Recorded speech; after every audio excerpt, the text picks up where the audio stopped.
von einem Mann, dessen Name noch im Herzen lebt, dessen Name bis hoch auf die Berge geht. Es schibbig im Jibarana Bahare, Evinat der Bisser, Mindat de Bare. Ich wasch mir die Hand und gehe, das waren seine Worte. Schau dich um, es gibt keinen Menschen seiner Sorte. Nicht sein Körper, nicht mal sein Leid ist geblieben. In jungen Jahren wurde er von der Heimat getrieben. Ein Symbol für die Freiheit, wo bleiben die Menschenrechte? Ich seh heute Brüder gegen Brüder kämpfen. Ich erhebe mich und sage es erneut, hinter ihnen steht ein Volk, wir bleiben ihnen alle treu.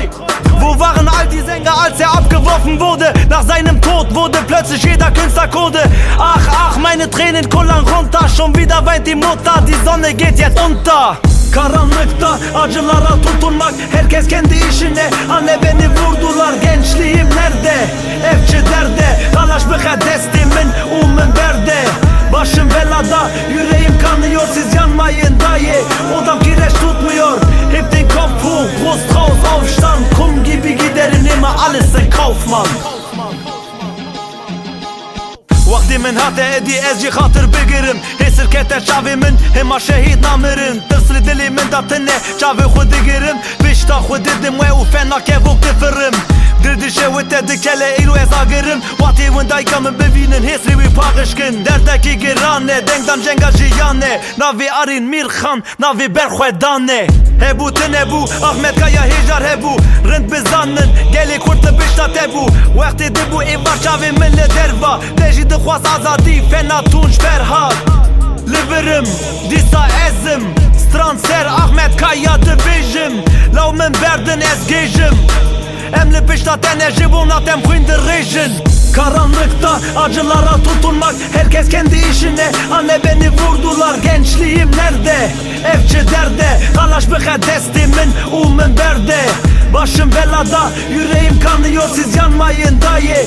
Odam kireç tutmuyor, heb den Kopf hoch, Brust raus, Aufstand. Kum gibi giderin immer alles in Kaufmann. Als er die Stars in die Hand nahm, war er 6.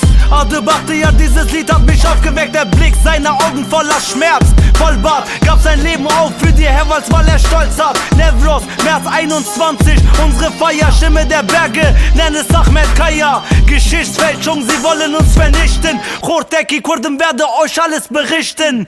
Akhle dayı, desimle kelepçe, Jibona hisrete, Artu Asman da hece. Serdar Ortaç, der Baspe, de Kevi Dest, Kita Gelastike. Woher wollt ihr wissen, warum ich graue Haare habe? Viel zu viel Derbera, grauhaftige Tage. Von oben bis unten voller Dreck, voller Sorgen. Ehrenhafter Mann kämpfte für das neue Morgen. Die Sterne werden jetzt gelöscht, meine Mutter sucht mich jetzt. Arbeite für die Freiheit, der Glaube erhält mich fest. Ich hab alles verloren und auf alles geschworen. Ich bin Kurde, ja das Leid wurde mir angeboren. Söke söke aldığımız bu dönemde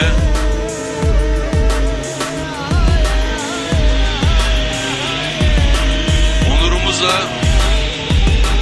ya da kişiliğimiz ya da kimliğimizle ne kadar oynanırsa oynansın biz binlerce yıldan beri içimizde sancıyla, acıyla, işkenceyle, namusla, onurla taşıdığımız bu Kürt kimliğimizi bundan sonra da koruyacağız arkadaşlar.